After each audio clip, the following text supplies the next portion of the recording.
provide that professional judgment, and I bring that to the evidence today.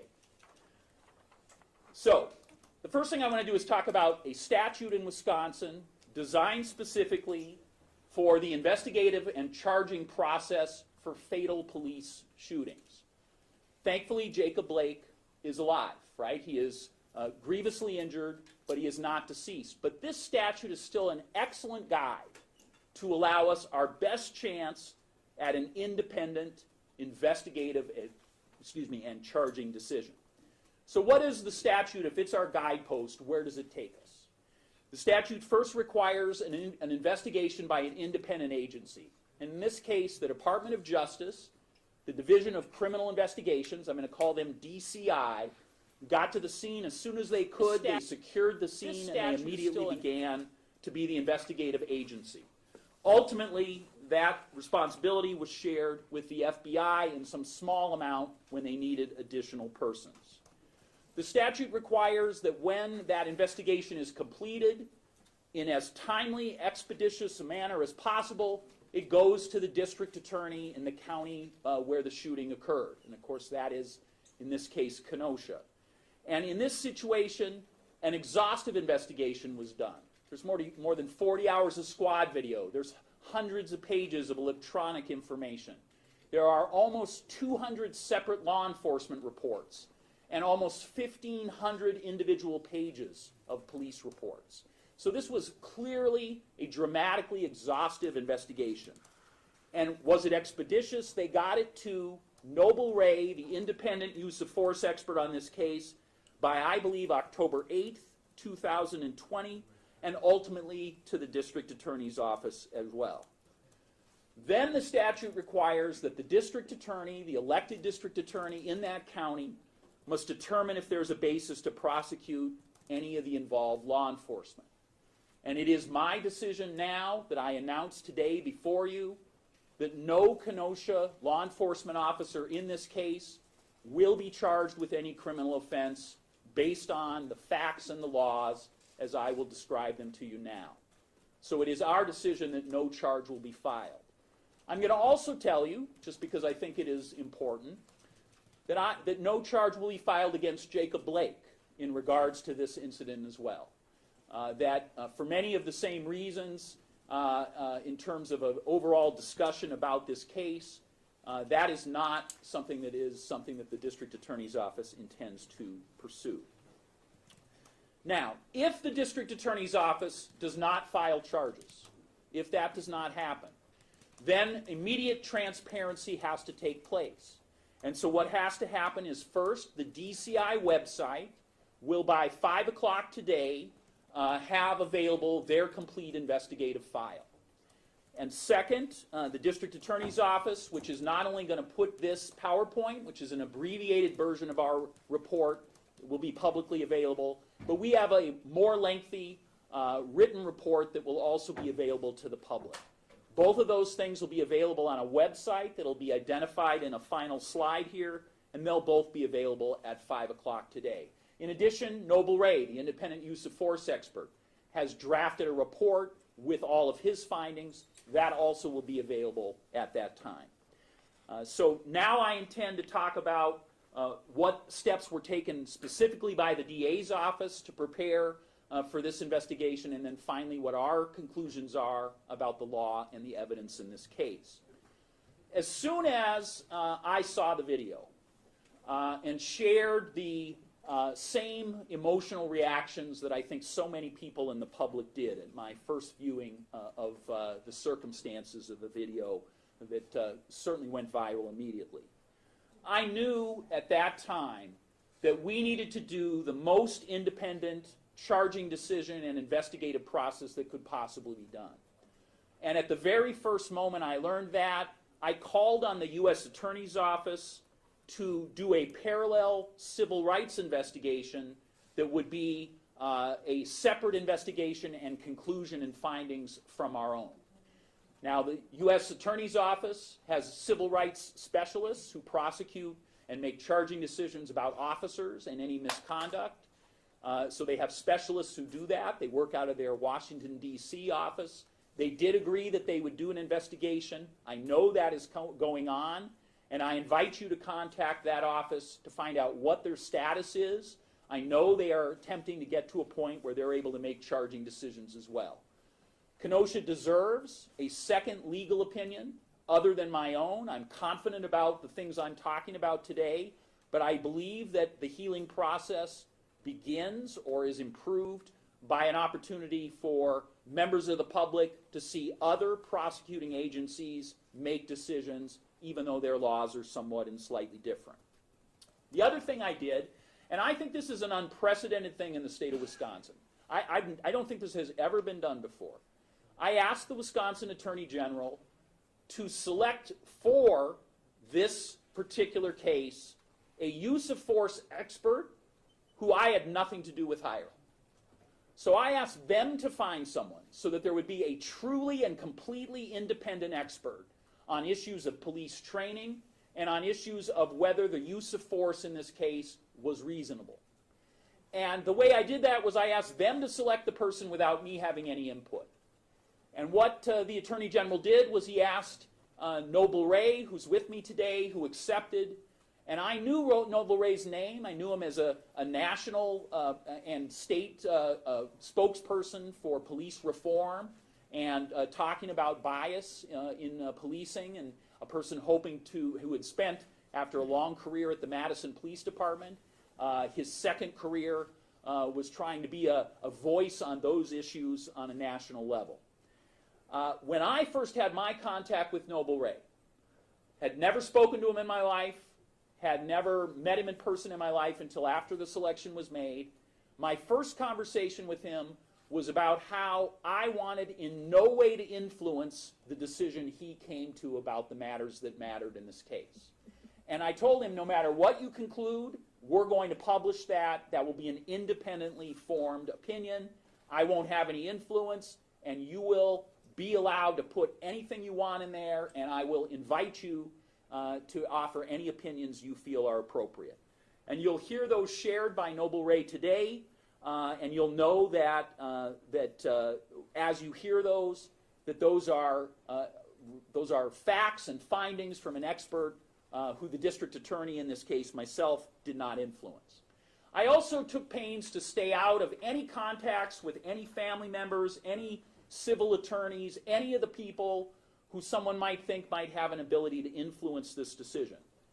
I purposely avoided those individuals. My first conversation with Jacob Blake was today, just minutes before this press conference, and I have still not spoken to any of the officers impacted in this case.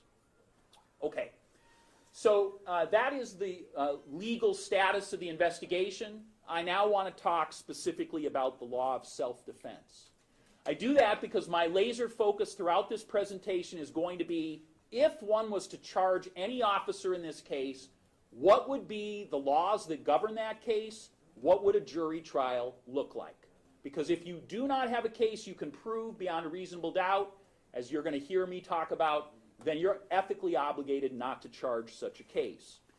And in my belief is that this is not a case where there would be any dispute about any of the factual circumstances of this case, except for one piece of the law, and that is self-defense. Remember, these are police officers who are uniformed officers. They're called to the scene on a designated domestic abuse call. When they get there, they know there is an arrest warrant for Jacob Blake, and they take actions at that time. And the question, really the only issue in this case, would be, do they have a right to the privilege of self-defense? So, this law I would summarize as follows. The question to a jury would be, did Officer Shesky reasonably believe that the shooting at Jacob Blake was necessary to prevent being stabbed by him, or necessary to prevent someone else from being in imminent danger of death or great bodily harm? Okay, that's the simple way of talking about it. What is reasonable belief? Okay, is it what you and I would think at our computer screen or in our living room? Well, the statute says reasonable belief is actually from the standpoint of Officer Shesky at the time of the shooting. So the jury is instructed that the reasonable belief idea is from the shoes of Officer Shesky when he makes his decision to fire the firearm. When we talk about police officers, courts have had to weigh in on this idea before. The U.S. Supreme Court, in the case I'm citing here, 1989, has talked about the very specific circumstances for officers, that they're in tense, uncertain situations, and that a jury would essentially be instructed that they cannot use 20/20 hindsight, that they have to be talking about what the decision would reasonably be from an officer in the shoes of Officer Shesky with the information and training available at that moment. I think it is quite common for persons to think that have mistakes in their belief about the burden of proof for reasonable for self-defense. I've heard a number of people talk to me about this case, and they say, well, you know, let the officers claim self-defense. They'd have to prove that. And the reality is that's just not the case. In Wisconsin, and I believe this is law throughout the country, but certainly in Wisconsin, when there is enough information to raise self-defense, the burden of proof is on the state. It's on the prosecutor to disprove self-defense. So we would have to disprove the clear expression of these officers that they had to fire a weapon to defend themselves. They have to disprove that negative. The burden of proof is on the state in that situation.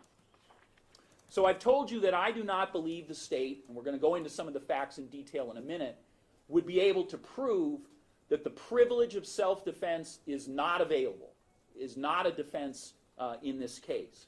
And if that's true, then ethical considerations must determine what our next course is. So I want to talk briefly about the rest of what I have heard from the public in the sense of those individuals who have demanded or called for charges in this case. There's been a group of people who have said, you need to charge these officers because it will send a clear message to all officers everywhere about how they need to police in future. I call that the send a message charging decision. There's been a number of well-meaning voices who have said, you must charge this case to advance the causes of racial equity and to strike a blow forward in the idea that the criminal justice system is racist and expose the bias. And I call that the charge the case to advance a righteous cause. And then there's been the deeply human element, where people have said to me, Jacob Blake is a human being, his family has really suffered, and so you should charge this case so that he can heal through a jury trial, and so that his family will begin to heal through that process as well. I just need to be clear, all three of those bases are not ethically appropriate or possible bases to charge a criminal case in Wisconsin if you do not believe you can defeat the privilege of self-defense beyond a reasonable doubt. There's a case, Thompson v. State. State Supreme Court, almost 50 years ago, told us as prosecutors it's an abuse of discretion to charge if the evidence is clearly insufficient to support a conviction, meaning you have to have a confidence you can prove that case beyond a reasonable doubt.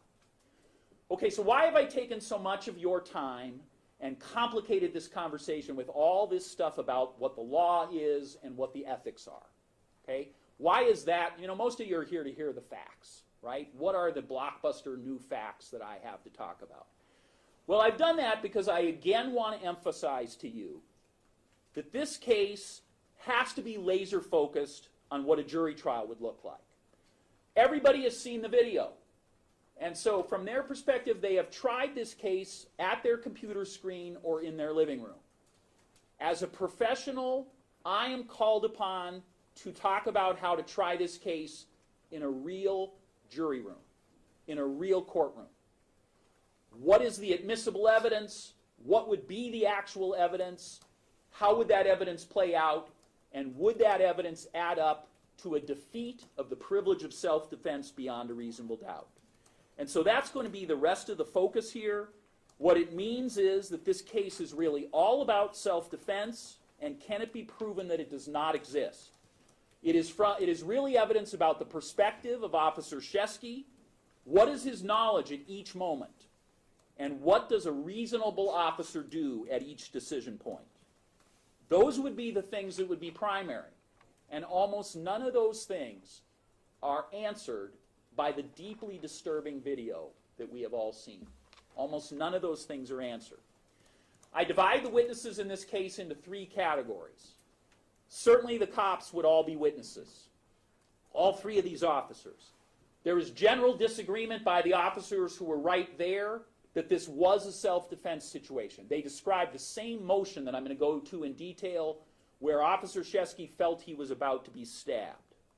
So it's crucial what they knew at every stage, how those officers perceived it, and then also crucial is there any other evidence that disproves, that shows that officers are lying about the things they offered to investigators. And by the way, the officers were completely cooperative in this investigation. Jacob Blake would certainly be another witness in this case. He also was completely cooperative in this investigation. And he, if you prosecuted this case, would be the key witness, right? He would be the star witness of any prosecution case if you even contemplate having a jury trial where you charge and convict Officer Shesky or any other officer. So, focusing on Jacob Blake as the star witness, where are the areas where he and the officers agree? Where do he and those officers disagree? And if he disagrees with the officers, is Jacob Blake a credible witness in those areas? And that we're going to talk about in a second. And then finally, the other civilians, and I kind of put all of us in that same category because we are sort of eyewitnesses as well, right? Because we've seen a video where we also have seen a snap, a few seconds of what occurred in this case. I believe that those civilians who were on the scene would also testify. They would be part of a trial, of course. But again, they do not testify to things that are really in dispute. And so I believe those civilians would be more defined by what they don't know, by the things they are not aware of, than the things they do know. And that when a jury considered this case, their importance would diminish because of the requirements of the statutes. Here are the four things I want you to consider as I talk about the evidence. Number one, is this a domestic abuse case? Okay? If it is a domestic abuse case, are there certain considerations and priorities that officers need to incorporate in what they do? Number two, was Jacob Blake armed? And if he was armed, what does that have to say with about officers' decisions for self-defense? Number three, what does any physical evidence tell us? For instance, can we talk a little bit about entrance wounds into the body of Jacob Blake today and whether those have significance in supporting or in some way disproving any story that officers would have about being on the verge of being stabbed at the point that shots are fired? What about the taser evidence? Is there evidence of tasing that occurred in this case? And then, what does our independent use of force expert conclude is reasonable? What does he say that a reasonable officer would do at each decision point? And I'm going to submit to you right now, when a jury heard and thought about this case, when they hear an independently appointed use of force expert with the long credibility and expertise of this expert that you have before you today, when they hear that he would be testifying that each decision by the officers in this case are reasonable by police officers, are appropriate and reasonable uses of force, that would be decisive to a jury in determining whether the privilege of self-defense could ever be defeated beyond a reasonable doubt. Okay, so with that I want to go through the evidence in some detail. First of all, what is the evidence about why police went to the scene? Well, we know on August 23rd they were called by LaQuisha Booker. LaQuisha Booker called the police. She reported that Jacob Blake would not give her back the keys to her rental vehicle, and she was afraid he was going to take that vehicle and crash it. She reported he had done that before. So now police know there's a vehicle in dispute. Jacob Blake already has the keys. And the concern is, will he crash that vehicle in an effort to leave? And so we're going to play that 911 call now, so you will hear that. That is called what she reported. 23, 2020, 17, 10, 35. Fine, I'm willing to pay that emergency. Yes, I need an officer to 2805 40th Street, Unit D. 2805 40th Street, letter D as in David? Yep, letter D as in David. Jacob Blake is here, and he has the keys to a rental that I purchased that I need to take back, and he's not trying to release it. And on top of that, he's not supposed to be here. Today is his son's birthday, so I allowed him to spend a couple hours with him, but he's not giving me the keys to this rental. And that's all I'm asking for. I never would have called you guys. I promise you I tried to keep from calling you guys. He's crashed numerous of my vehicles in the past, and I literally just bought one, like yesterday. And so just because he heard some false information, he's not willing to give me the keys to this car that doesn't even belong to me. Me and my sister just saw him skirt off in it and turn around and come back. So I need you guys to come and I need these keys. Okay, what is your name? My name is LaQuisha Booker. Go ahead and tell the girls that. Go ahead and tell them that. Do not put your shoes on. The police are on their way here. Yes, it is. Do not put your shoes on. Israel, go back to play. You didn't even want to go outside. Is Jacob there right now? Yes, and he's trying to kiss his kid so he can hurry up and leave. He was here just talking all types of crazy, and now he's walking off now. Now he's getting ready to leave. Well, let me get the license plate. Okay, and is he white, black, Hispanic?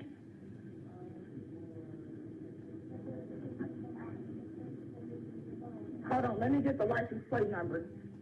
He's kissing the rest of his kids.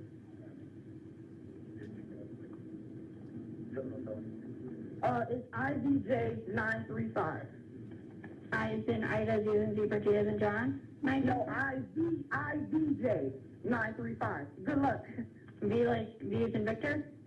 Yeah, V as in Victor. Okay. And he's probably about to go crashing. He's pulling off right now. IVJ 935. What state is it out of? Shut the fuck up, bitch.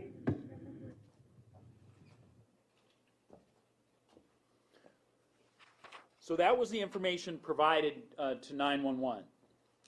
The key question then, as I said, the focus is, what do officers know at every moment they make any substantive decisions in this case?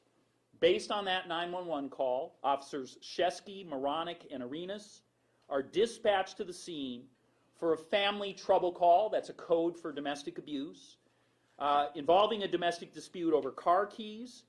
Dispatch also told the responding officers Blake has a felony arrest warrant for domestic violence offenses and sexual assault. And so you'll hear that dispatch recording. You'll know exactly what the officers were told as they were headed towards the scene.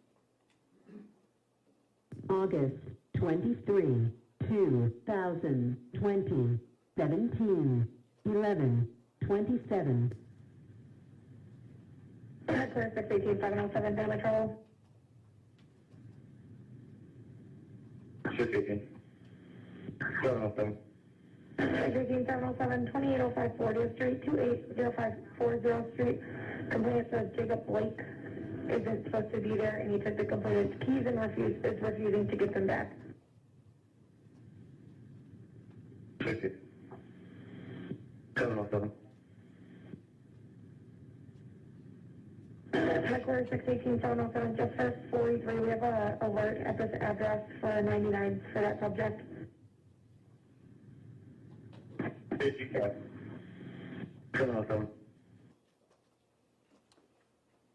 This is what comes up on the squad computer. So what you're seeing now is a picture of what Officer Shesky, who's in the passenger seat. Officer Moronic is really a brand new officer. She's driving. Shesky's able to operate the squad computer as they proceed. And this is what is on there, including that warrant information. As you heard, they heard that that warrant is linked to the same address. Again, another sign to officers who do not have complete information available that this is the place where the sexual assault and domestic abuse occurred that Jacob Blake has a warrant for. That's the warrant. It's a felony warrant for his arrest. So, that's the evidence that they have as they proceed in the squad car. And you'll hear that in a moment that Officer Shesky operates the squad computer and gets a little more information about the warrant as they are driving to the scene. What other information do officers collect before any force or any action is done by officers in this case? So they arrive at the scene. Officers Moronic, Shesky, and Arenas all gather and head towards where LaQuisha Booker and Jacob Blake are located at this apartment building. And Officer Shesky sees Blake putting a child in the disputed vehicle. So now Officer Shesky has the added information that this vehicle that he believes Jacob Blake has keys for, that he knows is in dispute, now has a kid that's been included in the mix in that vehicle. Officer Shesky hears LaQuisha Booker yell, "It's him, it's him. He has my keys, it's my car, it's registered to me." And Shesky indicates one of the few conversations he has with Jacob Blake, one of the very few words that are exchanged between them, is Blake declaring his intention. I'm taking the kid and I'm taking the car. Officer Moronic hears something similar from LaQuisha Booker. And for anyone who would doubt that the officers are truthful about any of their reporting, certainly there is a civilian witness who also says she hears LaQuisha Booker yell to the police, here he is, he's trying to take my kids and take my car. So I'm going to suggest to you that the information you've heard so far is clearly, to any officer who hears it, a domestic abuse scenario that is there for them to reference and think about in terms of the considerations they must now make. And this slide really encapsulates all the reasons that I think this is a domestic abuse case, and clearly that's how it would be presented to a jury in thinking about what police officers are thinking about this case at the time. Now, I don't know if that's been out in the public. I don't know if any public take on the Jacob Blake shooting has been, oh well, wait a second, let's consider how officers have to think about domestic abuse. And so there may be persons out there in the public who would be deeply skeptical of that. They would say, you know what this sounds like so far is a guy who's trying to go somewhere with his kids and there's some argument over keys. That doesn't sound like domestic abuse to me. You haven't said anything about violence, for instance. And only for that reason do I believe this slide that's coming now about prior contacts between Jacob Blake and LaQuisha Booker on the issue of domestic abuse. It is only relevant for that purpose I just described. For anyone out there who says, you haven't in any way shown me that there's anything real about domestic abuse here, for those persons, I suggest to you that a pattern is very clear. Now let me be fair. Let me be absolutely fair here. No officer involved in this call knew about these contacts. So this is not something that would come up in a trial, okay? This is not something that anyone out there in the public could consider to just say, well, that means what he's saying is Jacob Blake's a bad guy, therefore, this is a different case. All I'm suggesting to you is that because many of the pieces of controlling behavior in these cases are about Jacob Blake seizing the keys or the car of LaQuisha Booker, and that there are instances of violence in some of these other cases, and that this is a pattern of behavior that the police have been involved in many times, that this really is an actual domestic abuse scenario played out one more time, unfortunately, on August 23rd. Controlling behavior is Jacob Blake, evidently hearing news he doesn't want to hear, and so deciding, now I'm going to take the kids, now I'm going to take the car.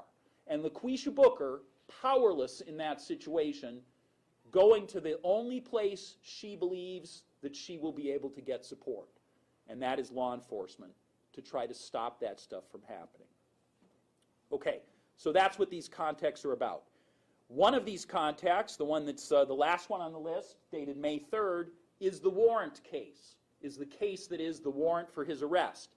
In that case, a LaQuisha Booker, a distraught LaQuisha Booker, reports to police that Jacob Blake invaded her home, sexually assaulted her in a place he wasn't supposed to be, domestic violence type scenario, and took her car in that incident.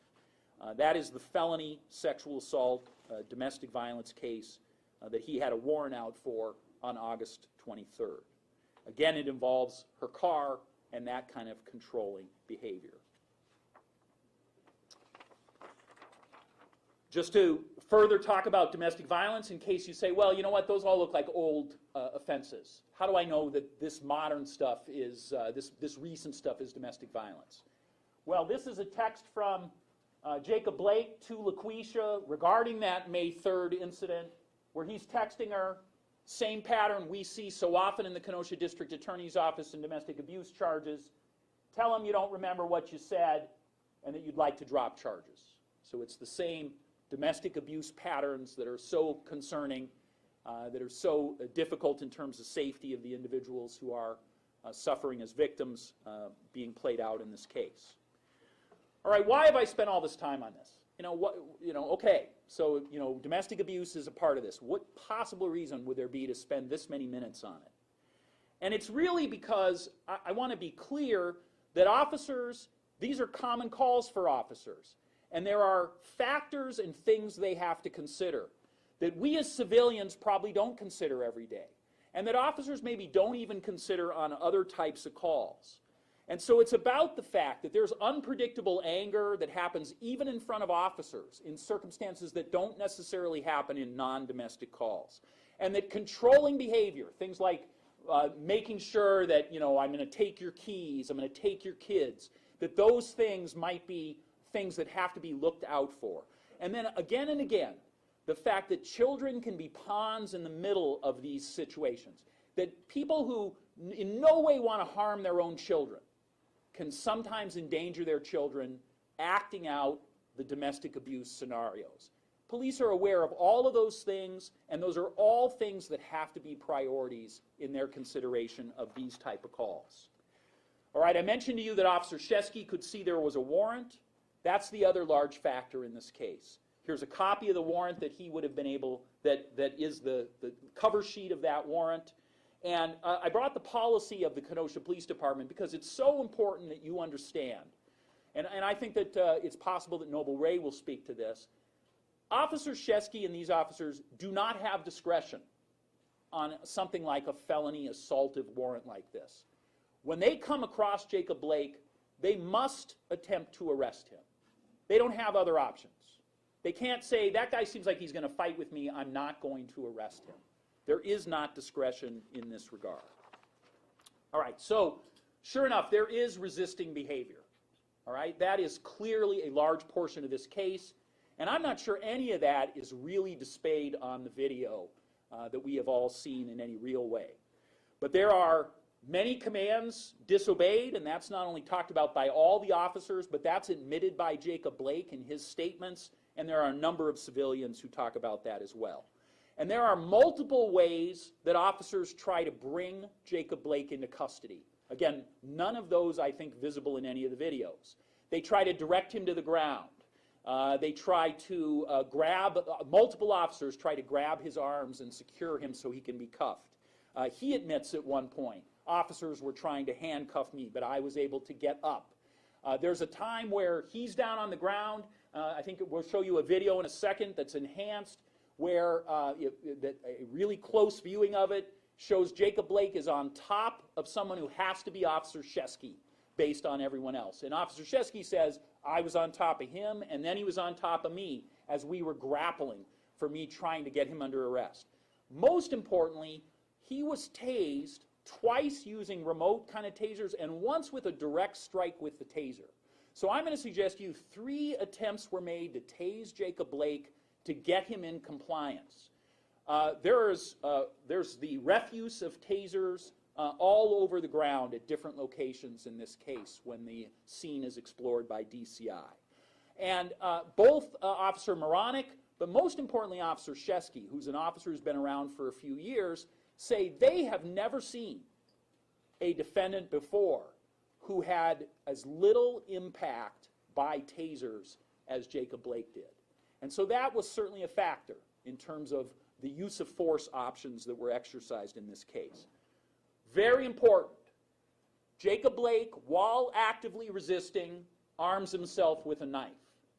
I continue to hear, I think I heard at the rally last night, the vigil, where someone again said he was unarmed. It is absolutely incontrovertible that Jacob Blake was armed with a knife during this encounter. Uncontroversial.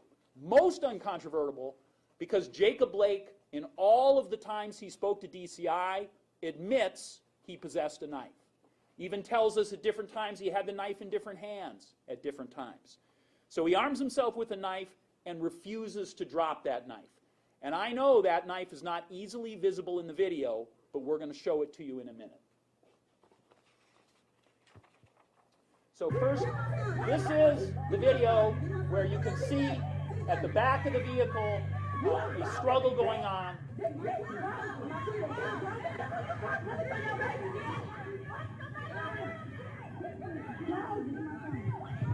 Mom, get back! Mom! Mom! Mom! You have to get back! So there's a lot of that video that is on the other side of the vehicle, as many of you saw. And again, that's an enhanced video, but it's unsteadily handled. Obviously, the person very nervous because of the traumatic events occurring as they videoed. But it does show a moment where Jacob Blake is on top of somebody who has to be Officer Shesky and shows at least a glimpse of the struggle that otherwise is not captured on video. Okay, so here is the beginning of much of the video that all of you have seen. Okay, so this is Jacob Blake as he begins to circle around the car. Officers are now keeping their distance. They're at gunpoint. And that's because officers have told us and DCI that they all, at that point, had seen him with a knife. And so they are keeping their distance in accordance with their training. And I believe Noble Ray will talk about that briefly with you as well. So at this point, I don't think you can see the knife. He walks around the vehicle, and you may have seen it there. This is an enhanced video, DCI doing the maximum they can do. There's a glimpse of the knife. The far left is that knife in his hand. Jacob Blake admits that. Jacob Blake admits to DCI that he had a knife in his hand, and that's what that is. It's not a cell phone. It's nothing else. He admits it. The knife itself is pictured there. It's a razor blade type knife. And then we had DCI, a analyst, take the shape of the knife and the size and match it to the picture to see if in fact it fit size and shape, and in fact it is a match. So we say with confidence, based on Blake's admission, based on all the officers saying it, and this video evidence, he clearly is armed with a knife as he walks around and approaches the driver's door. Okay? Clearly armed with a knife in that situation.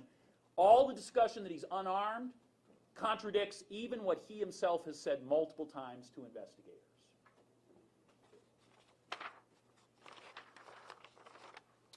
Officers also yell, and citizen witnesses hear this, drop the knife. Under what circumstance would they be so specific unless it was a knife that they saw? I'm going to have you briefly listen to that enhanced audio.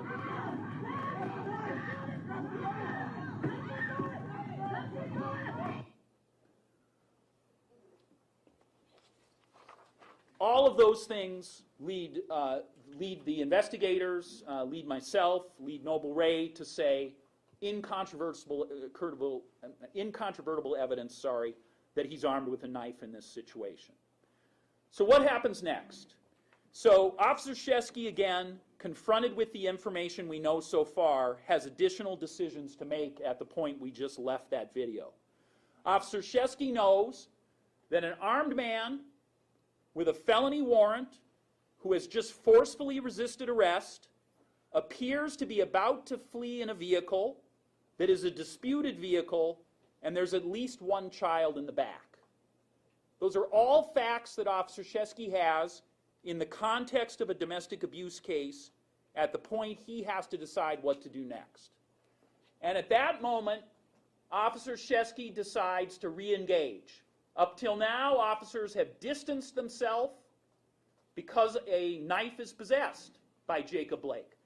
So the question is, should an officer re-engage? Should he put himself back in harm's way by going and getting close again to an individual who is armed with a knife? Officer Shesky decides to do that. He grabs the T-shirt of Jacob Blake. Why does he do that? Well, he tells us that he did that because now the approach and entry is into the vehicle. Officer Shesky says, and I'm quoting or trying my best to quote him, "I don't know what he's going to do. Is he going to hurt the child? Is he going to take off in the vehicle? Are we going to be in a vehicle pursuit with a kid in the car? Will he hold the child hostage?" All of these things are things he is considering. They're running through his mind when he puts himself in harm's way and grabs the T-shirt of Jacob Blake. At that same time, let me just say, first of all, a use of force expert, Noble Ray, finds that decision to re-engage based on the factors that Shesky cited in my quote. Use of force expert Noble Ray has made the finding that was a reasonable decision to re-engage at that time, obviously risking at that point that there'd be further confrontation and the potential for harm. So this is the moment in this picture you're going to see now. This is the moment where Officer Shesky decides, I've got to re-engage. At this same time, Jacob Blake tells investigators, I have switched the knife, which was in my left hand, and I have moved it to my right hand, because he opens the door with his left hand. So now we know the knife has moved to his right hand per what he says to DCI, and also the fact that this door is opened with the left hand. This is the moment where Officer Shesky makes a decision. I can't let him get in that car without being back in harm's way.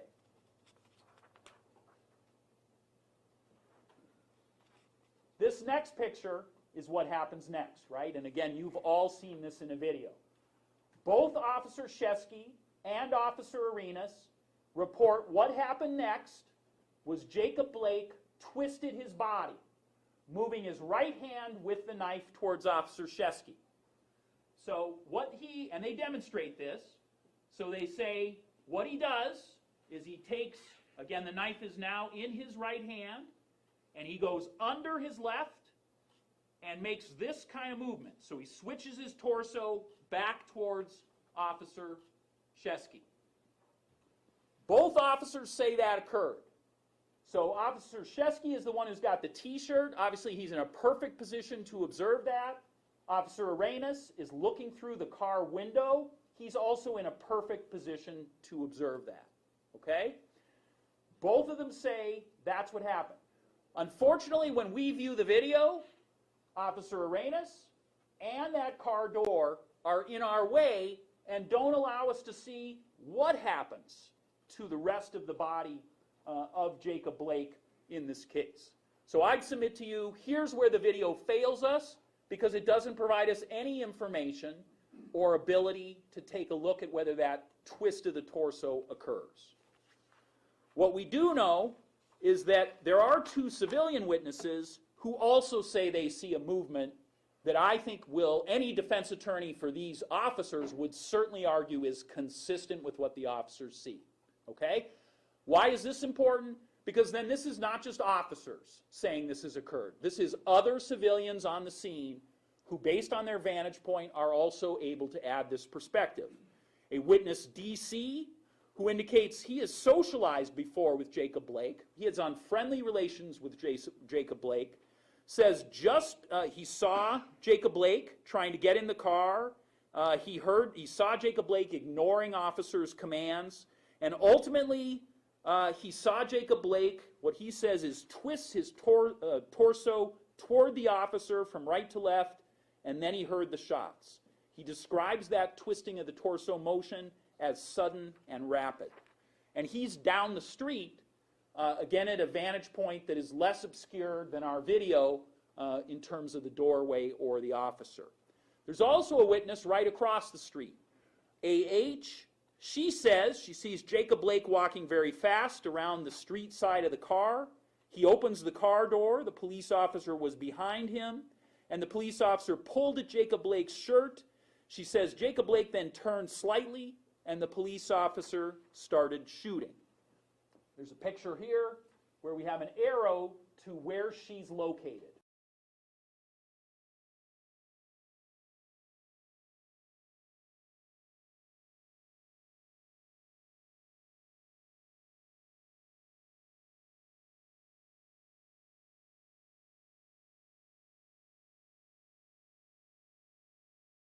I suggested that those witnesses are very similar to us. We saw the video, so we've seen snippets of what happened, but there's also things when we watched the video that we did not know. And I share that experience with all of you. They were witnesses who were appalled by what they saw based on what information they had, and of course they didn't know what officers knew. So here's the type of things they didn't know, those other witnesses. They didn't know that this was in the context of a domestic dispute, and that might be something officers would have to factor in. They didn't know there was a felony arrest warrant. They didn't know that Jacob Blake was armed with a knife, though you now know that. We didn't know that when watching the video the first time. They didn't know there was no permission to operate that car. And some of them didn't know that there was a child in the car. So again, I would suggest to you, many of the witnesses in this case would be very clearly defined by the things they don't know and that really matter in terms of the privilege of self-defense. So I showed you what the motion was that the officers described, right? That move with that right hand in a stabbing motion with the knife. By the way, the picture of the knife that was in the center picture in that slide was the picture taken from the driver's side floorboard, and that knife, as you saw, was open at the blade, right? So that's an open-bladed knife that was found exactly at this scene on the floorboard of that vehicle. All right, so I've described to you that both officers described this motion. From my perspective, another valuable piece of information in terms of whether the defense or privilege of self-defense is available is that Officer Arenas offers to DCI that from his vantage point that I showed you right at the car window, he also felt that it was necessary to fire to be able to save Officer Shesky from being stabbed. He offers to DCI, didn't have to do this, but does say, I would have fired my gun as well had I had an ability, an open shot, because of exactly what I saw, thinking that Officer Shesky was a couple of feet away from being stabbed in that situation. Now, a couple things matter to me. Officer Shesky says, we were all aware that Jacob Blake was armed with that knife. We separated away from him. Officer Shesky says, I never felt it was appropriate to shoot my firearm just because he displayed that weapon. Officer Shesky does not say, I felt it was appropriate to shoot my firearm because he was about to flee in a vehicle. He doesn't say any of those things. He says the only time, the first time I felt it was appropriate to fire my firearm is the only time Jacob Blake showed any offensive intent. And that's when he made that motion where he was bringing his hand over towards me to stab me with the firearm. Officer Shesky shoots Jacob Blake 7 times. Okay, now this has been thoroughly discussed. That's a fact that's certainly known to the media. What the media may not know, and again, I've heard the narrative many, many times over the last few months where people say Jacob Blake was shot in the back 7 times. What we did was we went to Brian Peterson, who is the medical examiner in Milwaukee. So DCI went to him. They had him look at the medical reports and the x-rays. Quite appropriately, the ER doctors in this case were not prioritizing where entry wounds or exit wounds were because they were trying to patch up and do the fabulous job of saving Jacob Blake's life, right? So we asked an expert to come in who usually looks at cases, obviously, when people are deceased, right, a medical examiner. And we asked him to weigh in. And the opinion he has offered is that 4 of the wounds are to Jacob Blake's back, but 3 wounds are to Jacob Blake's left side. 3 of the entrance wounds are to Jacob Blake's left side. Okay, so again, Officer Shesky fired 7 times. It is absolutely appropriate for the public and any of us to consider, well, is that 7 shots excessive? Is that too many shots? And here's where Noble Ray again offers his expertise. He went into some detail in his report, and I believe we'll talk a little bit today about why 7 shots would happen and why that is within what he would consider a reasonable range of shots. Most importantly, Officer Shesky says, I continued to fire until Jacob Blake dropped the knife, because I am trained to fire until the threat stops. So here's what happens, according to the officers. What happens is that Jacob Blake makes this motion, okay? He's fired on, and we know that Jacob Blake ultimately ends up seated in the driver's seat of the vehicle. We also know that his right hand has the knife and that it is dropped on the driver's side floorboard. So if you think about the defense in this case, if you think about how they will talk about this case, right? Are the physical evidence based on entry wounds consistent with what the officers say? Well, if you go to stab someone, the portion of your body that is exposed is the left side. That's what is facing an officer, Officer Shesky, who is firing the shots. We'll show you a diagram of where those shots are located on the body. This is, again, the best estimate. Here is Brian Peterson, the doctor, offering that opinion. So you can see those primary entrance wounds are right under that armpit, okay, on the side, 3 of them there.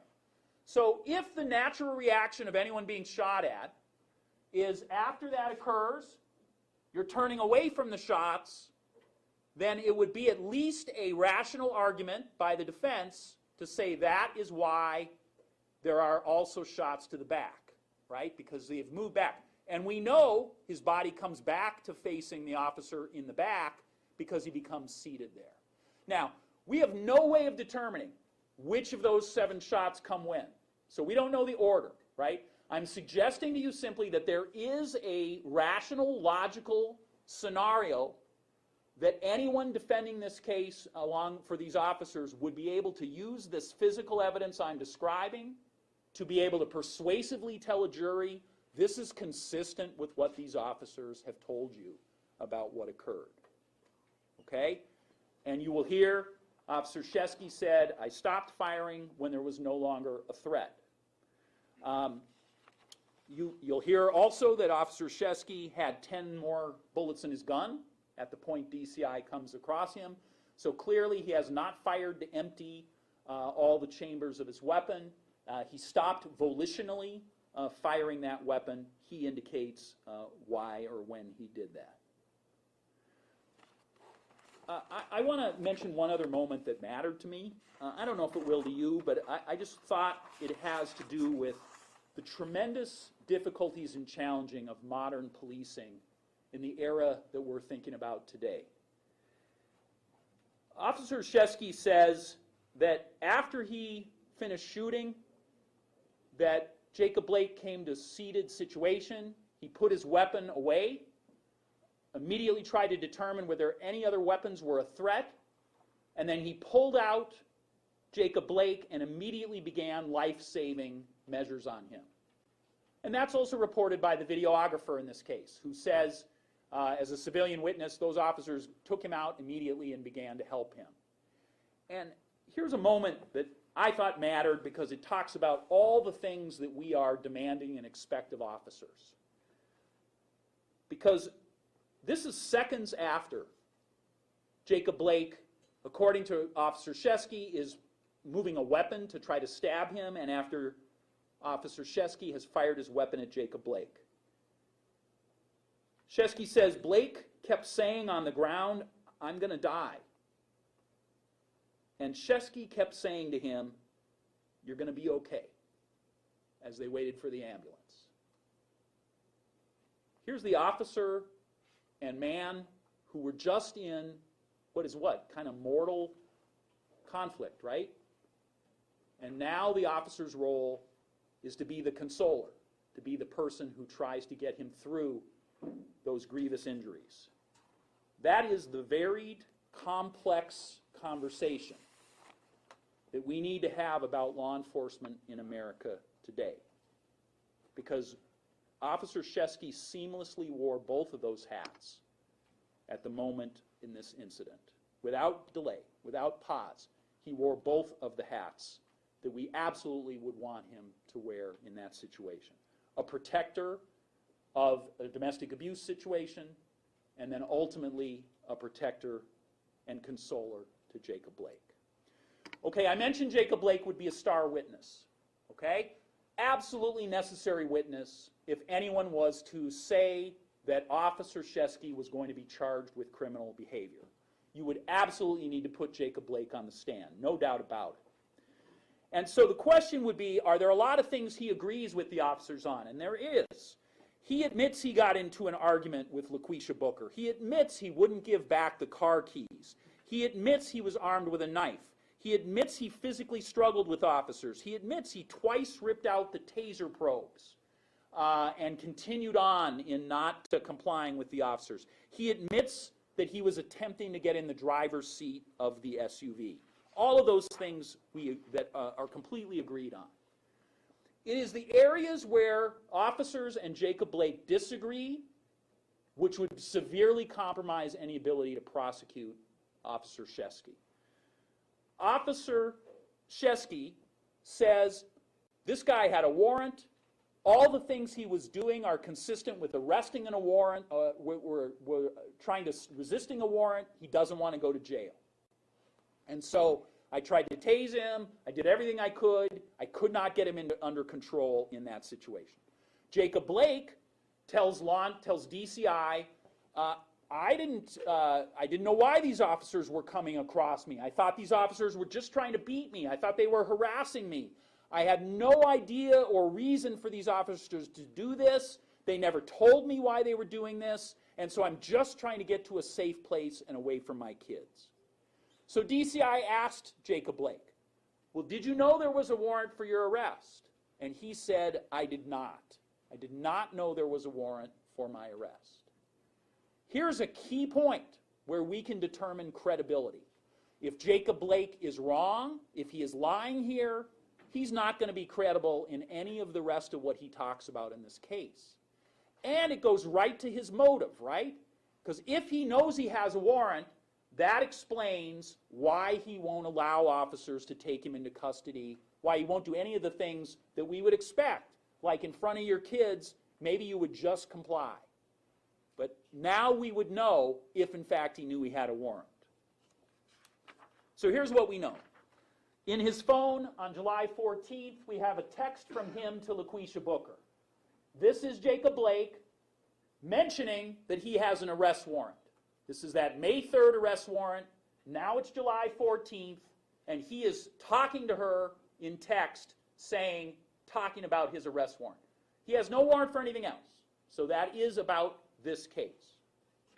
Even more important is also in his phone are two searches for the exact case that this warrant case is.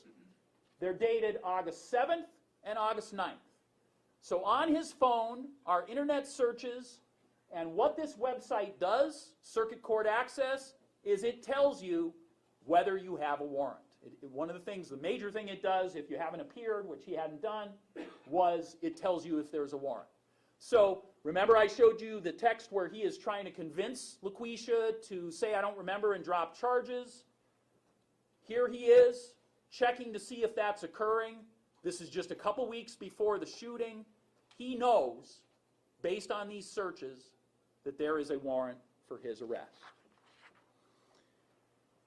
Another key question in this case for this star witness Jacob Blake at a jury trial would be, what is his intention with this knife?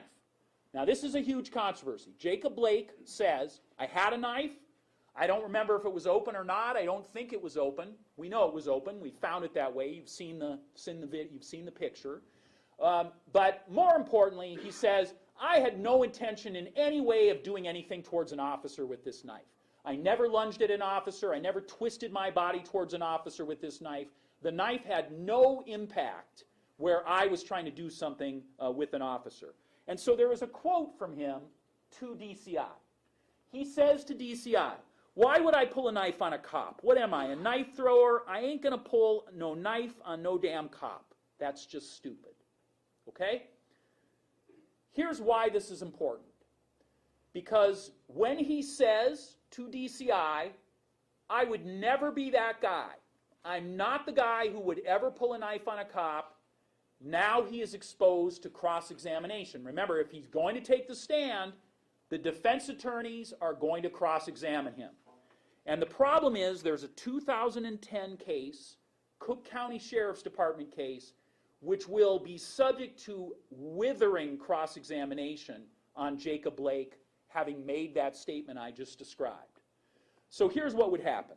He would be asked on cross-examination, so you say you're an individual who would never pull a knife on an officer, is that true? Well, isn't there a prior occasion in 2010 where you also resisted officers when they tried to command? And isn't it true that in that case you also reached into your waistband with your left hand and pulled out a knife? By the way, that's what what the officers say occurred in our case as well. Left hand got the knife out of the waistband. And isn't it true that in that case in 2010, you produced a knife where the blade was open? Remember, in our case, a knife is produced with the blade open. And isn't it true that officers jumped back, they yelled knife, and they drew weapons, and even after those officers in 2010 drew those weapons, you slashed at an officer's chest? And then he'd be asked under cross-examination, isn't it true, even after officers pointed weapons at you, you proceeded towards them, saying, come on and shoot me, still swirling that knife around in a threatening manner? And isn't it finally true that you refused repeated commands to drop the knife and were tased multiple times before they took you into custody? Okay? A lot of similarities to our case. Again, it in no way would be able to demonstrate to you folks that he acted in conformity. This is 10 years ago. But he would be subject to absolutely devastating cross-examination that a jury would hear about an incident where he did display a knife, and if he denied any of those things, he would be shown the police reports. If I was cross-examining him, I would present him with the police reports and say, please read this. Are you saying the officer is lying when he reports each of those details? That would be the jury trial that would occur if Officer Shesky was charged and the privilege of self-defense would be in place. Okay, so I've told you about two ways that I think Jacob Blake would be devastated as a witness in a jury trial. And I do that from a professional place. I want to briefly talk about LaQuisha Booker. I've mentioned her by name today, despite the fact that she's an domestic abuse victim in my perception of this case. I do that because after a very initial contact on August 23rd, where she confirmed many of the details of this case, she has been completely unavailable to DCI to try to do any follow-up discussion. So here's a witness who's present directly for almost all of what happened. She's the person who originally made the call to police, and she has not made herself available to DCI. And so really, as a prosecutor, I'm only able to go with the evidence that is available to me, and she has not been available. She also was not available to the special prosecutor on that warrant case. So Walworth County took that case as a special prosecutor. They could not find her. They could not serve her.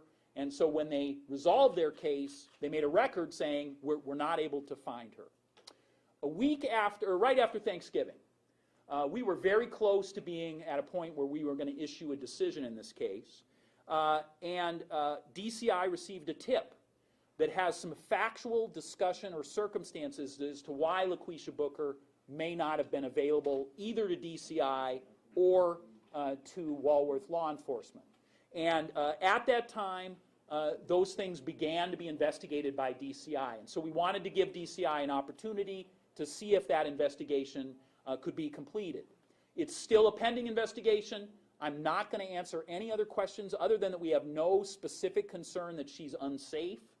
But I'm indicating to you there is an investigation going on about that. Again, I'm going to refuse to answer any additional questions regarding that. But from my perspective, that's both important because it did delay this case, and also important because it is consistent with the difficulties that a domestic abuse case brings, and she's a witness who any prosecution of an officer would certainly expect to bring. Okay, with that, I want to say finally that Noble Ray is here. I'm going to introduce him in a moment, and I'm just going to ask you to consider finally that ultimately in a self-defense case, what would happen is that the question would happen is, what would a reasonable officer do at each of the decision points here? And that's why this neutral, independent use of force expert was so important. And so Noble Ray was employed in this case. Again, I don't think it's ever been done that way before, but he comes with extraordinary qualifications. He has some opinions to offer, and when he's finished, I'm going to briefly conclude. Thank you very much.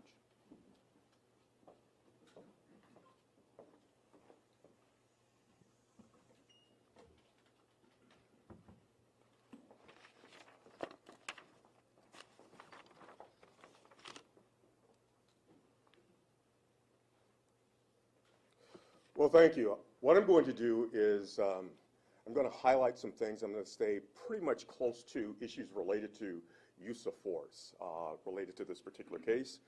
I'm going to be brief because I think the DA has covered most of the points, most of the salient points with this particular case.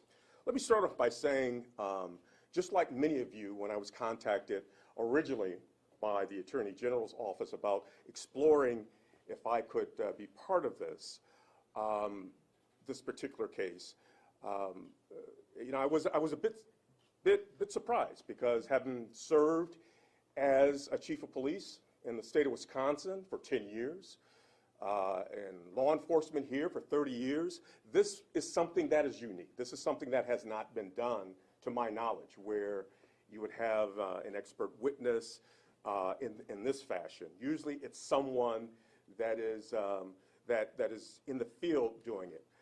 The reason why I was asked was because in the state of Wisconsin, for those of you that are not aware, there was a law that was passed in 2014 that required that the Department of Criminal Investigations would have to do the investigation.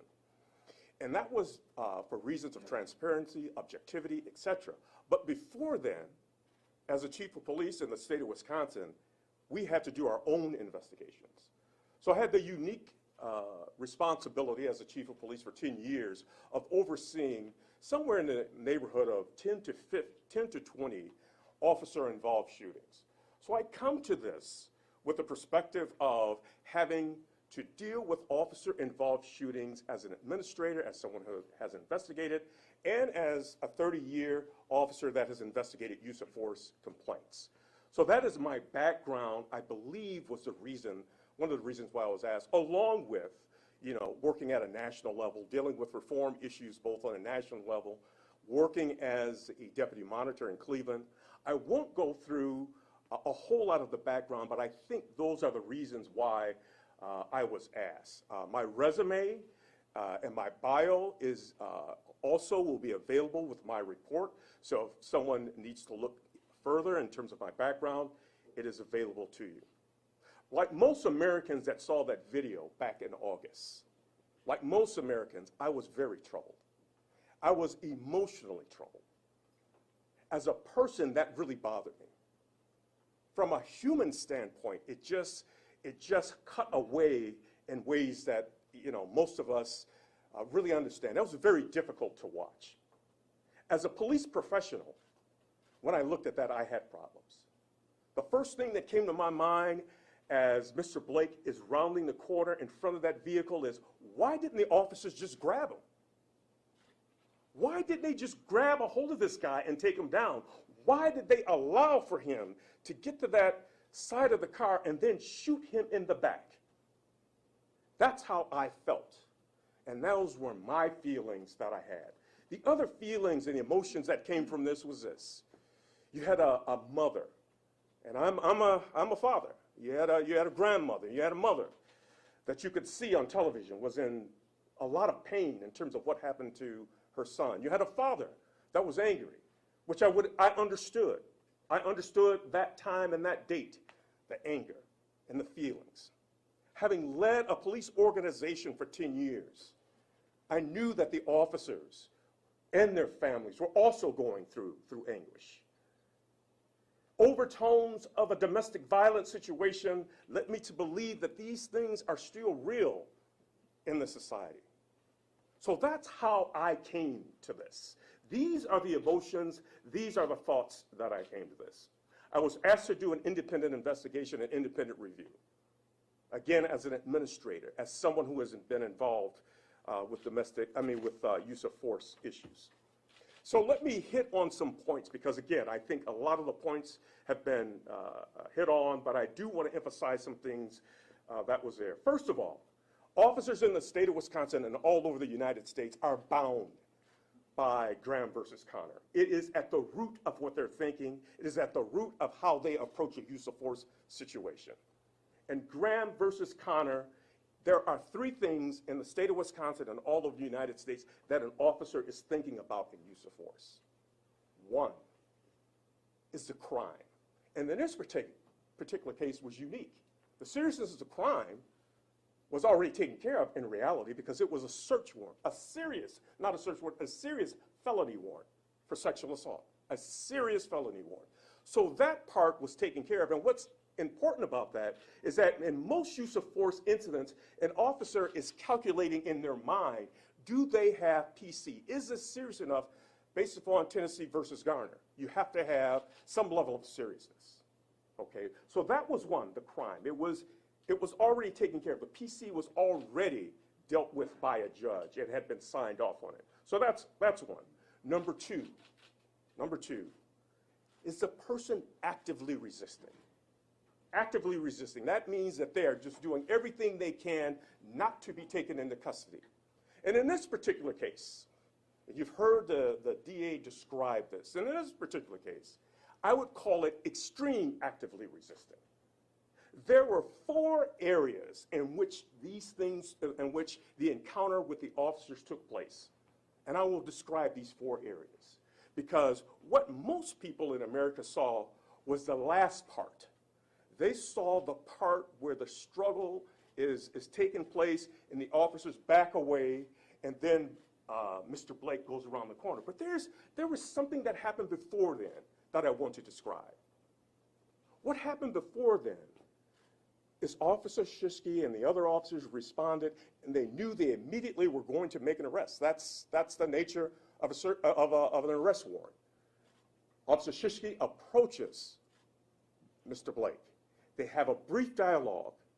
According to Officer Shishke, he believes that Blake is going to try and run.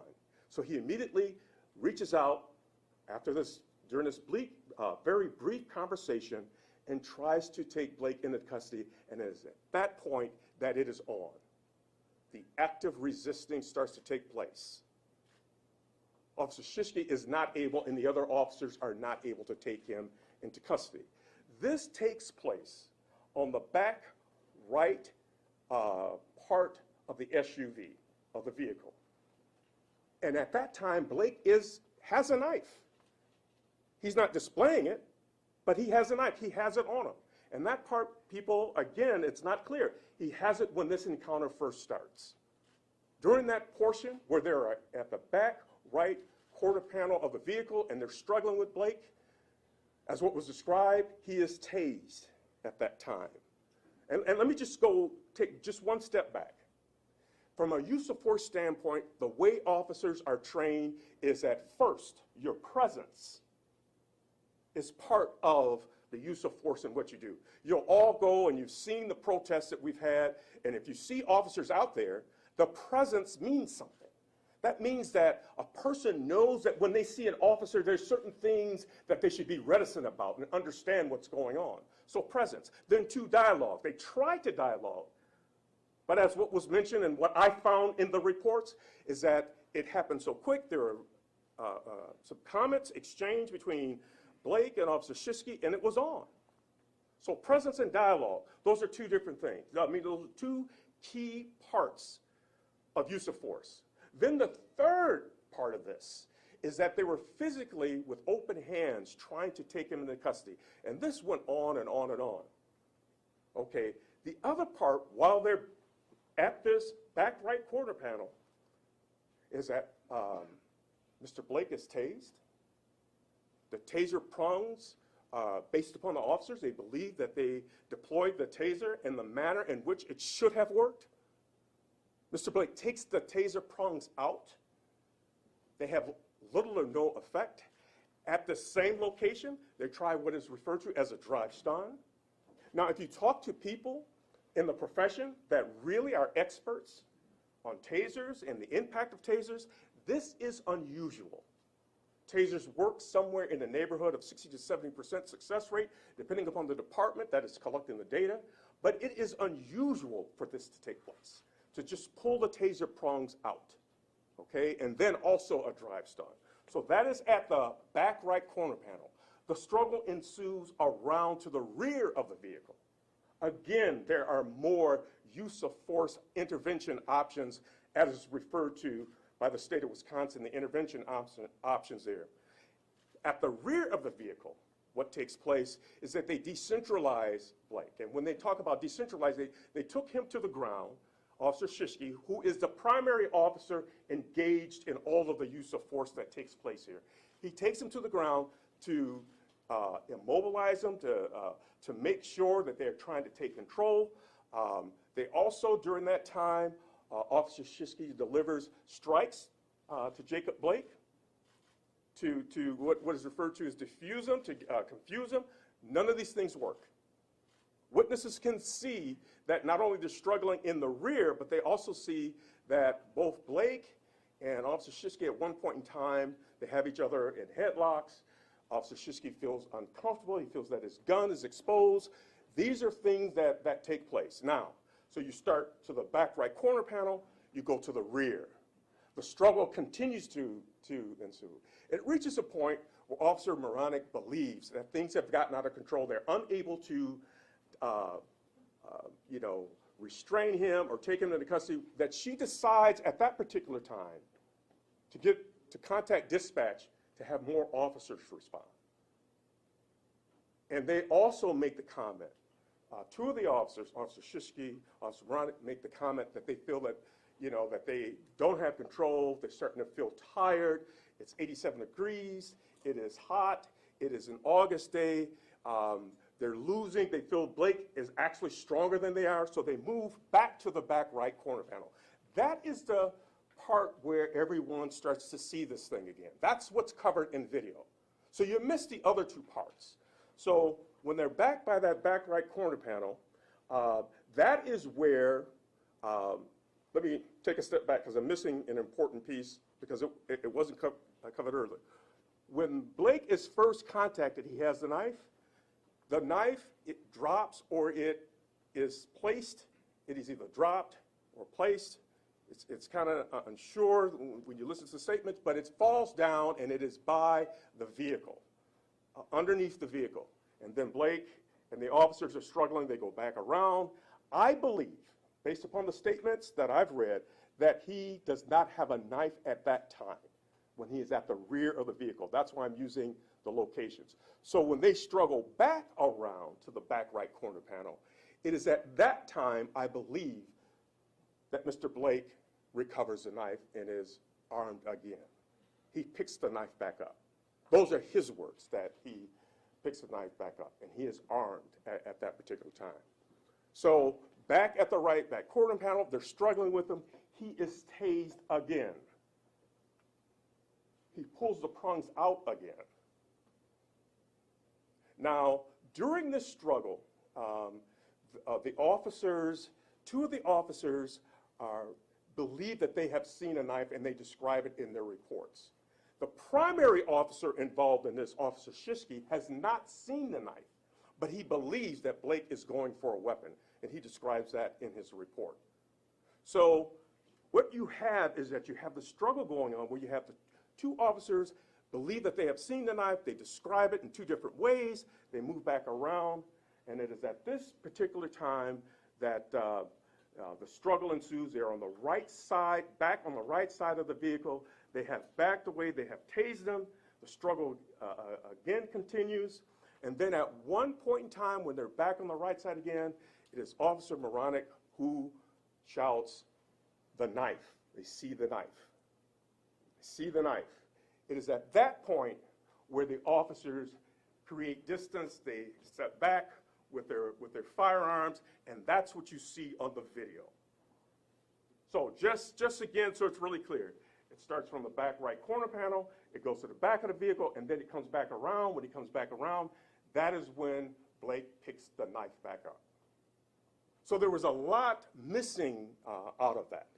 And once he picks the knife back up, and as he starts to move around, that is actually the first time that the primary officer in this, Officer Shishki, sees the knife. That is the first time. So we have this thing that is rapidly evolving. It's dynamic. How rapidly evolving it was?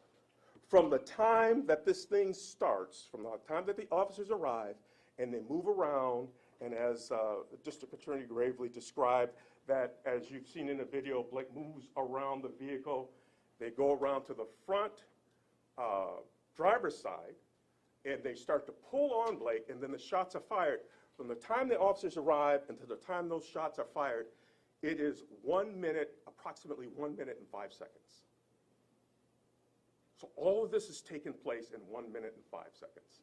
That's how rapidly evolving the situation was. So I just wanted to give that overview because I think a lot of that was missed. Let me quickly go over, because one of the questions that I was asked, and I'm constantly asked when people do that I was involved in this, and again, this was covered, but I do want to hit some of those, was did Blake have a knife? And there was overwhelming information indicating that he did. Investigators, and all of the investigations, Blake was very clear that he had a knife. As I mentioned, he had it at the beginning. The knife is dropped at one point in time during the struggle. Blake decides to pick the knife back up. It is armed, it is visible, they see it, they move back around. All three responding officers report seeing it. It was at the end that they all saw it and they reacted to it in a use of force manner. Now, just think about this. The two officers saw the knife. Two of the officers saw the knife at the beginning. But because, and this is what I surmise, but because Officer Shishki was so involved with the struggle that they could not back away. Because what you're trained to do is create distance and space so that you can take evasive action and maybe take cover, maybe create dialogue. And that's what they did in the end. They created distance and space, as you can see in that video. There are several photos taken at the scene where you see the knife that was there, that was described in the end when Blake was shot, and it's on the floorboard of the driver's seat. You also see photos at the processing center where the knife is resting there. Other ways that you know that there was a knife there, the cell phone video shows Blake in possession of the knife, which I was really surprised to see that. When I saw that, that enhanced video. On the cell phone video, officers are giving verbal commands. This was interesting to me. The officers are giving verbal commands to drop the knife, but again, none of the witnesses saw that. Even the witness that took the video, the cell phone video, did not see that. But you can actually hear the officer saying, "Drop the knife." A number of witnesses heard officers shouting that, even though it was not on the cell phone. It was on the cell phone video.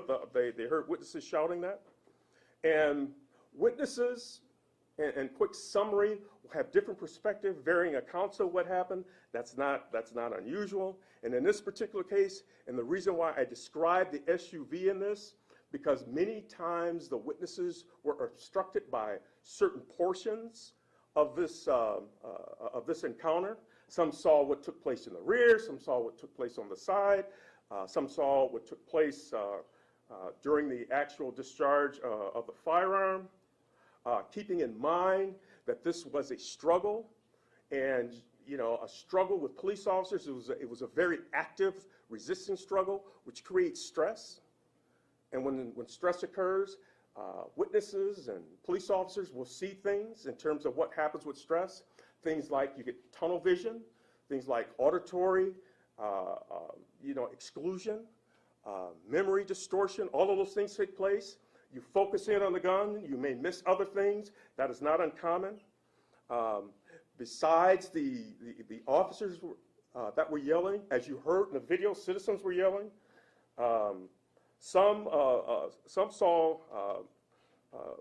actually saw Officer Shishki make initial contact. They heard the exchange. Some heard, some actually saw the tasing and the responsibility, how that, the response of that. So there were a whole host of things that the witnesses saw, and it varied in accounts. And my point here is that when this is public, sometimes we think that there's a conflict, but it depends upon your perspective. It depends upon your location, your distance, your proximity to what's going on. And then there are all those things that happen in terms of tunnel vision, attentional bias. Do you focus in on something? Do you miss other things? Also, the rapidly evolving nature of this. This took the entire incident. By the time they called dispatch, that shots were fired. It was about 1 minute and 5 seconds. Going to officers acted reasonably at the scene. There were 4 key decision points that I looked at, and I want to go through these really quickly, but I do want to hint on them. The initial choice to arrest Blake, they had no choice, and we talked about that. The discretion they did not have any discretion. This was not a lower level warrant. There are times with a lower level warrant you may say, you know, we'll decide to come back or do something like that. But in this particular case, it was a felony warrant. They did not have any choice. Drawing the firearms after the physical measures did not work during the tasers. When they drew their firearms, all of them were able to see that Blake was armed.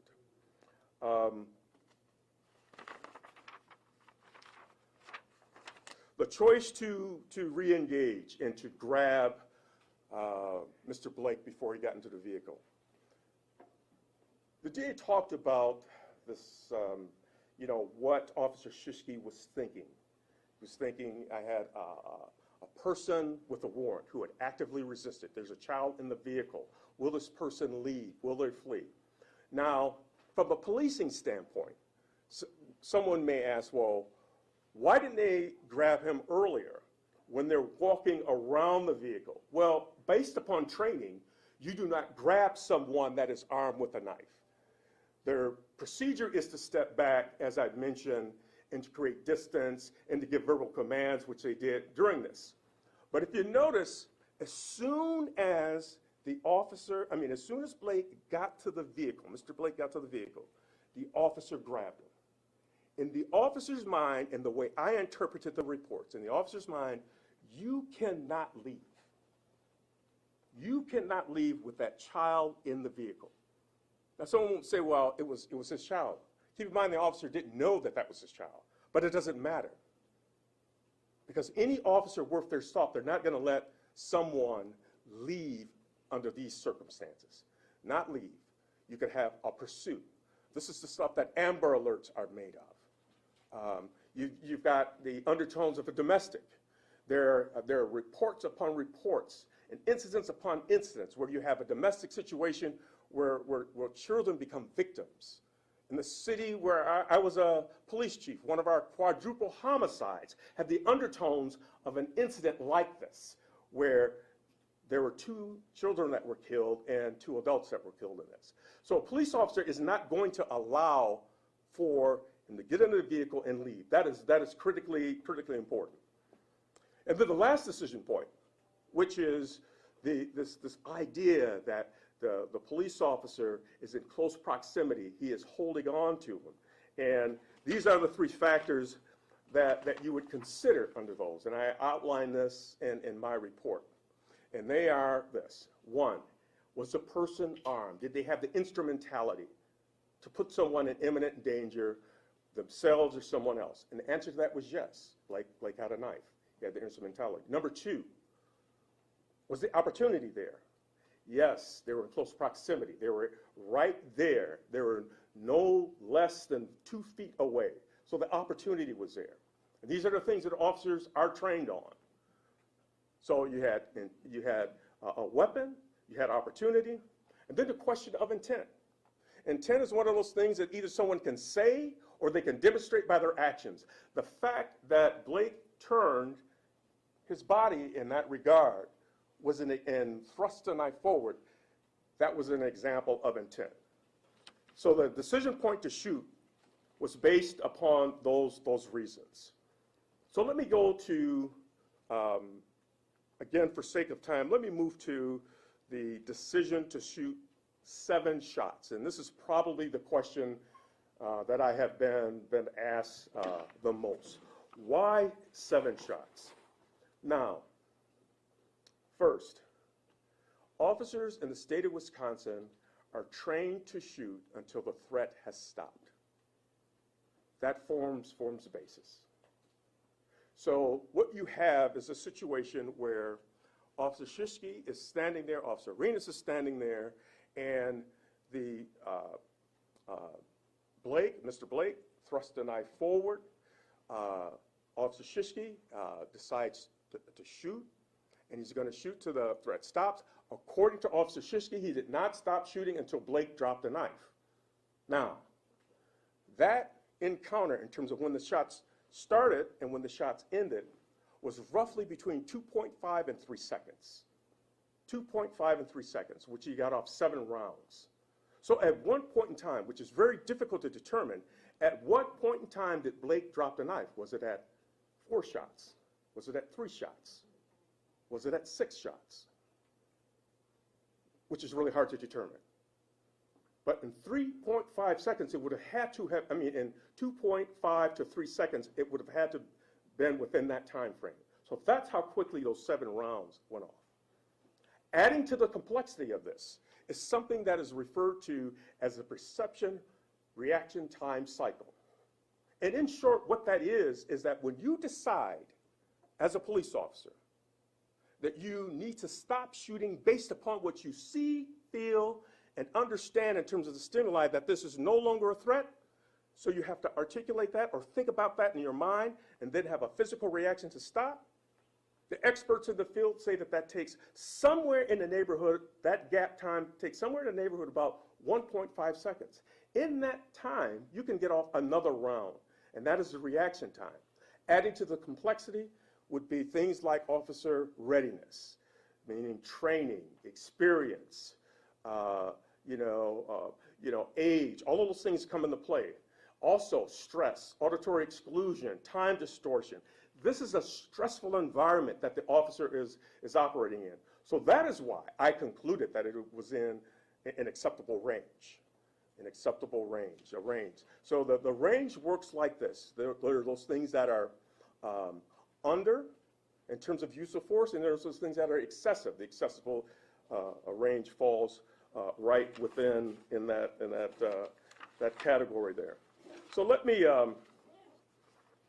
move to the last thing that I would like to comment on in terms of kind of a framework that you use here, is that, as I mentioned, if I didn't, I'll clarify it, the officers involved in this use every one of the intervention options to try to restrain Blake during this situation. It was everything from presence, dialogue, hand techniques, diffusing techniques, to tasers, to eventually, unfortunately, really unfortunately, was the use of deadly force. And in all of those situations, there's this thing called proportionality. And proportionality works like this. 1, did they use the proper option for that particular situation? Did they use the taser when it was called for? Did they use dialogue when it was called for? Did they use hand techniques? It needs to match the certain set of situations that the officer is involved with. That is proportionality. That you obviously don't use a baton to hit someone when the situation calls for dialogue. That's the type. Then it is the amount. Was the amount proper? And in all those situations that we saw, that the amount was proper. Then the third thing, and that is what America is looking at, and this is why I want to end on that, is that even if the officer does all of those things, there is still something that is called the eye test. Does the American public see it in that way? And that is always a question that we struggle with in terms of proportionality. It may be legal, it may be within policy, it may be with training, but there is still a question with the public in terms of proportionality.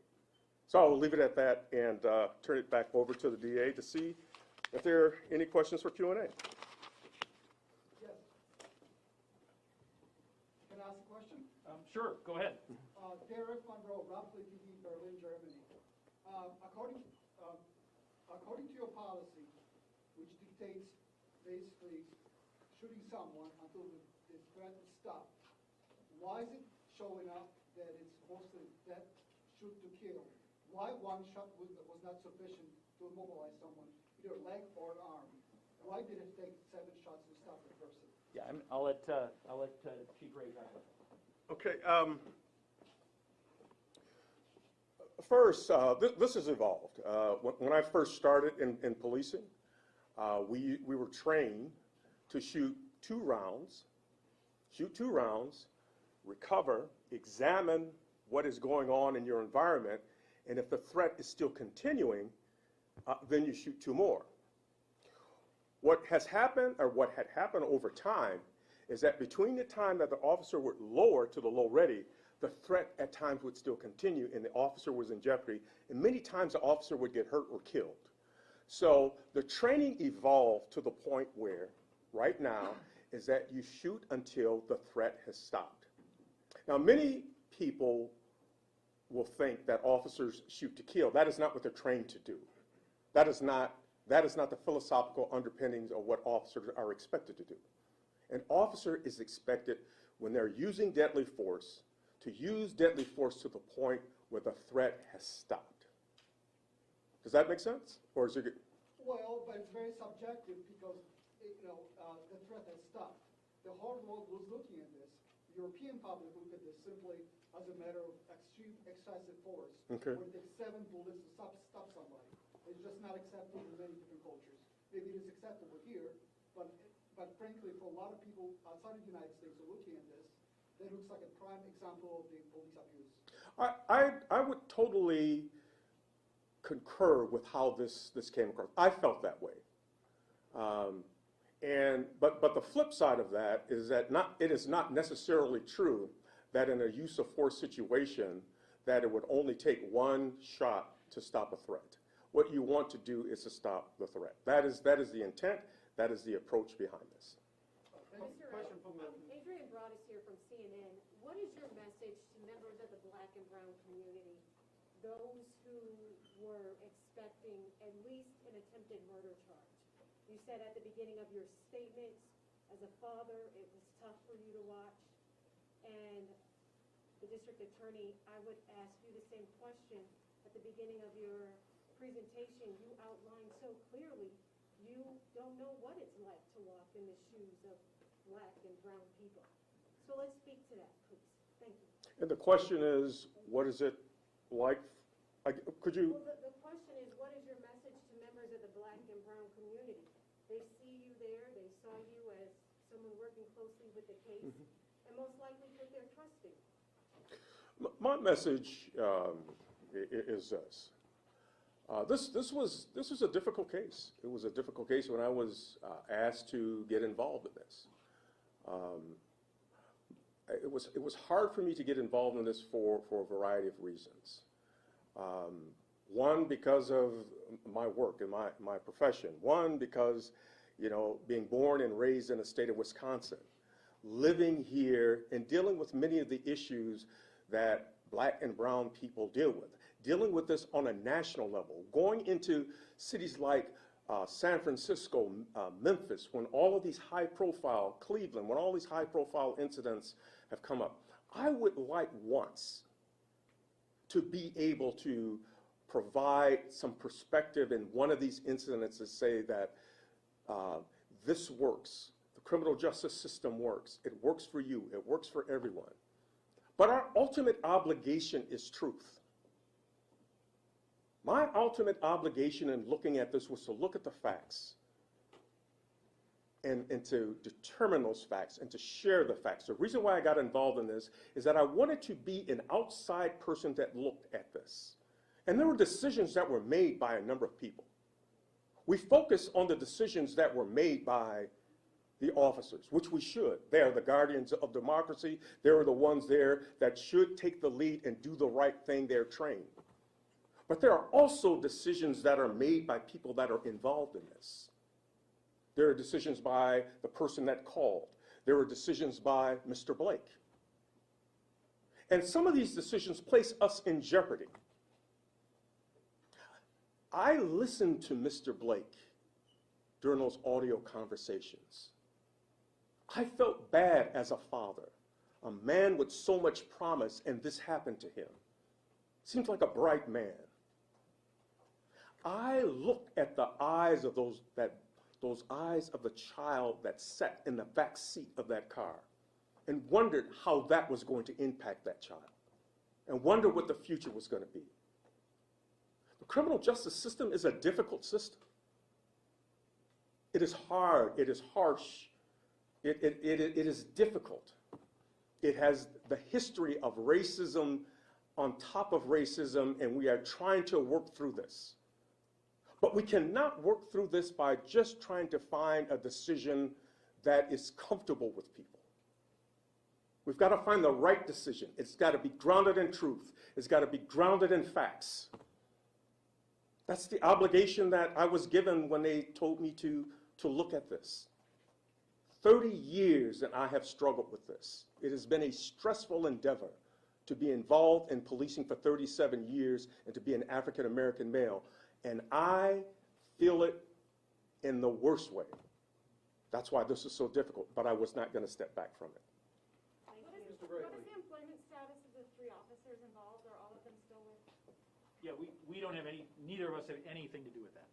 So we're not able to help you in any way on that. Why couldn't the officer, you said that it was impossible for the officers to let Jacob Blake leave, although all the time we hear that, like, in a hit-and-run case or a high-speed chase, it's too dangerous to continue the pursuit. Why was that not even an option in this case? Yeah. Go ahead. Yeah. Thank you. Okay, what you want to do in a situation like this is minimize the harm and minimize the risk. So the harm that we had there at that particular time is we had harm and jeopardy to the child that was in the back seat, harm and jeopardy to the officers that were at the scene, and potentially to the people that were there. To have a vehicle that is moving around at a high rate of speed, you have increased the harm to the community. You have also created a situation where we get hundreds of thousands of these a year, potentially, where you have an Amber Alert, you have a child that is abducted. And the connection here is that many of these take place not with strangers, their boyfriends, their relatives, their fathers. The incident that I talked about in Madison where there was a quadruple homicide, that was a father involved in a domestic. Another one was a boyfriend in 2011 where 2 babies were found in the trunk as a result of a domestic. That's what officers are trying to avoid. How many children were in the car? I want to speak to that briefly as well, though. So those of you who are from Kenosha or know Kenosha know that in the 4 months just prior to August 23rd, there were 2 fatal accidents where police chased individuals. So we had 2 fatal accidents resulting in the deaths of the individuals driving those vehicles. LaQuisha Booker has a prior contact in those cases where a vehicle was stolen from her in the context of one of those domestic incidences. Officers got in a high-speed chase with Jacob Blake, and her vehicle was crashed. So this is not a hypothetical thing. This is real. This is something that happened with Jacob Blake in a previous incident, and it happened twice in Kenosha, well known to any police officer in this situation, twice over the last 4 months. So this is not some hypothetical, why wouldn't you do it this way? The examples in Kenosha on a local level over just the few months before this case was high-speed chases resulting in death, and here is a kid in the car with a guy who appears to be about to flee based on the reports from the complainant who is saying that and saying, I think he's going to crash my car. Okay, we have time for one more question. Mr. Ray, you said that multiple decisions were made along the way by many individuals. I want to know, in your expert opinion, what decisions could have been made differently so that a call about a vehicle dispute would not have resulted in a man being paralyzed? Are you talking about decisions with officers or decisions with other people? Either or. You know, it was, for the officers that were involved in this, to look at this, I asked that question over and over again, what could have been, what could have happened differently? It's a real difficult question because as soon as Officer Shishki made contact with Blake, it was on. It was rapidly evolving. It was moving quickly. Like I said, you're talking 1 minute and 5 seconds, and they're trying to take him under control. I would have hoped that there may have been an opportunity for dialogue, because that's the thing. If you can create dialogue, you can make a connection, build a rapport with someone, maybe you can talk them down. But in this particular case, it happened so fast that it was very difficult. I do think, personally, that there were some decisions that, that Mr. Blake could have made differently. You know, the fact that he rearmed himself and walked around and introduced the officers and the knife to the side where that child was, the very vulnerable child. I do have concerns about that. So there's some decisions that could have been handled differently here. Not to point the finger, but there's some decisions that could have been made differently. Maybe some better dialogue, always some better training. And I will end this getting back to the earlier question that was asked. And that's a question of the humanity in this. We had an adult man that was shot in the back 7 times. No society should ever accept that. We should be looking for different ways and different strategies to be able to, if our goal is to stop someone and not to kill someone. A gun is a very destructive tool. We've got to come up with better tools, better strategies, and better ways of being able to address incidents when our goal is to stop someone. Mr. Gregory, how much more helpful would body cameras been in this case, given you were using 2 witness videos from far distance and you had to zoom in on certain aspects of it? So that'll be the last question, and I thank you for the question. So when I talked about how we now need to build, that's really the priority now, is to figure out how this tragedy can be something to build, and that is a must. You know, this is a case where both the use of force expert and myself would have been dramatically assisted by body cams being present. Obviously, those direct views that you see from those 2 officers should certainly have been preserved on body cameras. This is the 3rd largest police department in the state, right? The Kenosha Police Department in terms of sworn officers. And what will come of this, I believe, and certainly I think that it is absolutely appropriate for the community to insist, is body cameras in a position where an incident like this will not happen again without it being fully recorded and everyone being fully accountable. Thank you. Should all law enforcement in Kenosha County have them? Every law enforcement officer in Kenosha County should have body cameras, and many of us have been saying that for years, and that's absolutely appropriate. Thank you. How many of the children were in the car? Can you say that, please? Thank you, guys. Will this presentation be available? Yes. So there is going to be a final slide. Did you put that up? Which will have both the availability of our written report and the presentation in full, and that will show you the link to that, right?